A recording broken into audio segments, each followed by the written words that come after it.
Yes, another day on the internet, and you know exactly what that means. Another round of cope and excuses when it comes to modern superhero movies not moving the needle like they used to. These people really do live in their own little fictional worlds, don't they? Let's discuss. Our content sucks. Our content sucks. I watch so you don't have to. All I'm offering is the truth, nothing more.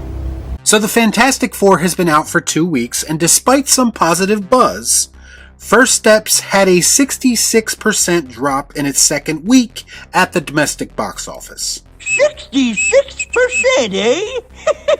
Think of that! A second week drop that has become all too familiar when it comes to modern comic book movies. At this point, Fantastic Four has grossed about $368 million at the global box office. Projections say the film is tracking to end its theatrical run in the $520 to $570 million range. Which, if that number does in fact end up being true, it would be safe to say that Fantastic Four First Steps would be looked at as yet another financial misstep for Marvel. And yes, because of that, we would need to start having some conversations about how superhero fatigue is a very real thing.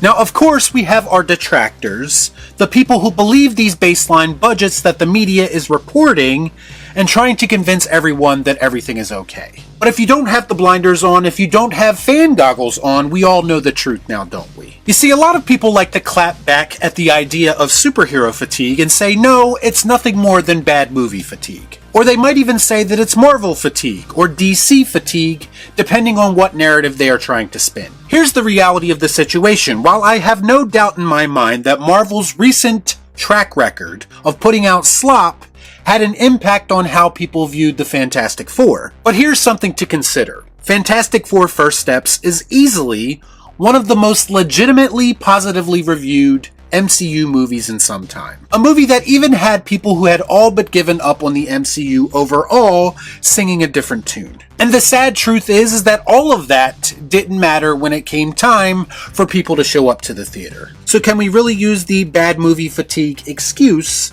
if the movie was receiving more praise than usual, even from the most unlikely sources? To me, it's quite clear, and I said this many times in videos prior to this movie's release. I just don't think that the Fantastic Four as a property is the cash cow that Marvel needed it to be.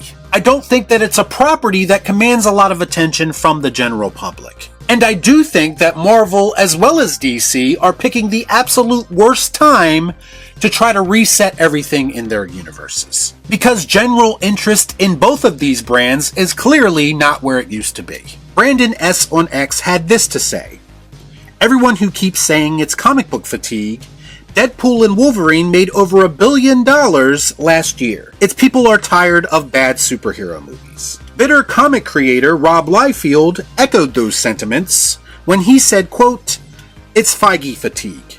Deadpool and Wolverine was crafted by other distinct voices." Why are you the way that you are? Now there's a lot to unpack here, but let me start this off by saying I still find it hilarious that some people are using Deadpool and Wolverine, of all things, and acting like it's some kind of high art that was drastically different than anything else in the MCU at that time. Newsflash, it wasn't. It just had more bells and whistles, aka nostalgia and cameos, to distract everyone from the fact that they were watching a below average movie. Some people were fooled by it, others were not. And to be very clear, I don't have a problem if you actually found enjoyment in this movie. But let's be real, that movie succeeded to the level that it did thanks to gimmicks just like No Way Home before it. And it had absolutely nothing to do with the said quality of that film or the voices behind it. Man, I'm tired of being right. If Deadpool and Wolverine is the product of other distinct voices, namely not Kevin Feige, then I find it pretty weird that that movie made a lot of the same mistakes that most MCU movies tend to make. Do these movies need to be high art? No, of course not. But let's stop acting like Deadpool and Wolverine was creatively superior to everything else that was going on around it, because it wasn't. The truth is that the only movies that moved the needle in the MCU post-Endgame were either propped up by nostalgia or multiverse shenanigans. Everything else around those movies either underperformed or flat out flopped. So let's pump the brakes on Deadpool and Wolverine being everyone's gotcha movie when it comes to arguing against superhero fatigue. And then we have Superman, which is reportedly eyeing a $640 to $680 million global theatrical run. To try to convince people that those are impressive numbers, you also have the media and certain X accounts running with the story that it will be the highest earning comic book movie of the year. Whoopie f***ing do.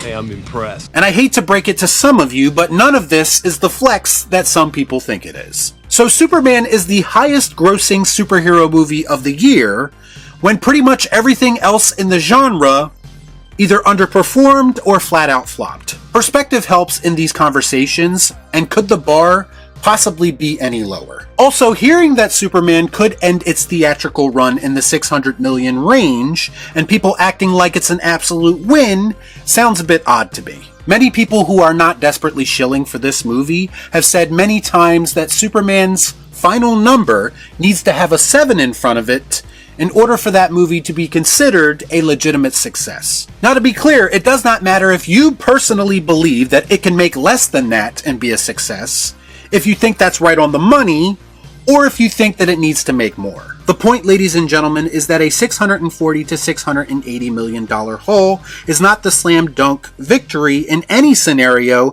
that people think it is. All I hear every day on social media and in my own comments is how everyone loves this movie, how it's got great word of mouth, and how people are going back to watch it multiple times. It's got all of that going for it, allegedly, and can still only muster up a $600 million theatrical run. I mean, something isn't adding up. I've seen movies like Top Gun Maverick and Avatar 2 shatter box office records with legit word of mouth and people going back to watch those films multiple times. So why isn't Superman doing similar numbers if everyone loves this movie as much as the internet claims? Maybe superhero fatigue is real, and maybe this is the best that these movies can do now. Maybe outside of the nostalgia trips and the team-up movies, they are just not meant to crack $1 billion anymore. General audiences have checked out, and what you have left are fanboys and people who are morbidly curious propping up this entire genre.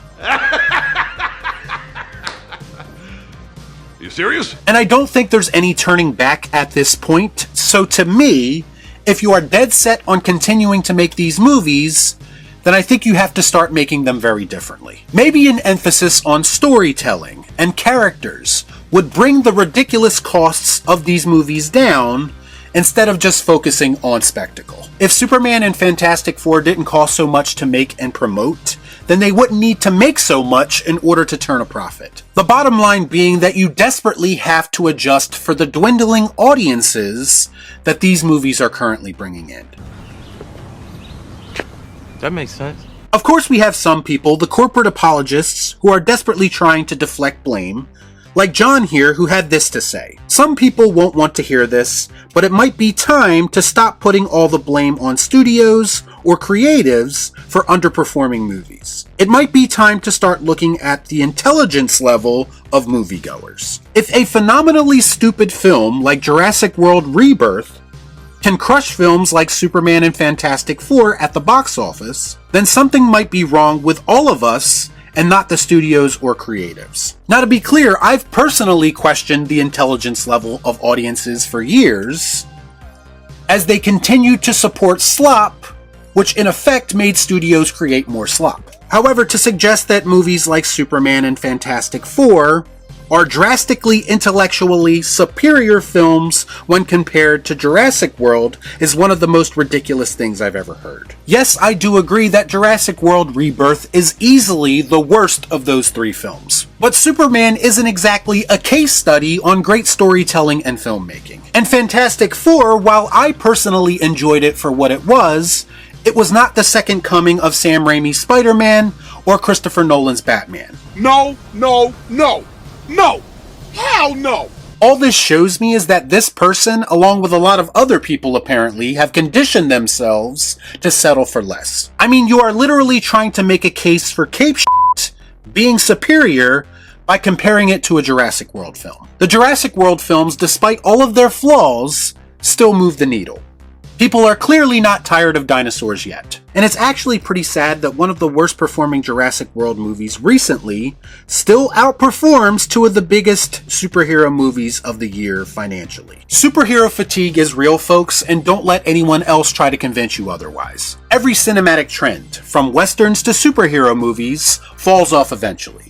And that's because general audiences will eventually lose interest and crave something else. And I'm sorry, but no amount of fanboying and mental gymnastics is going to change that. Y'all be cool. Right on.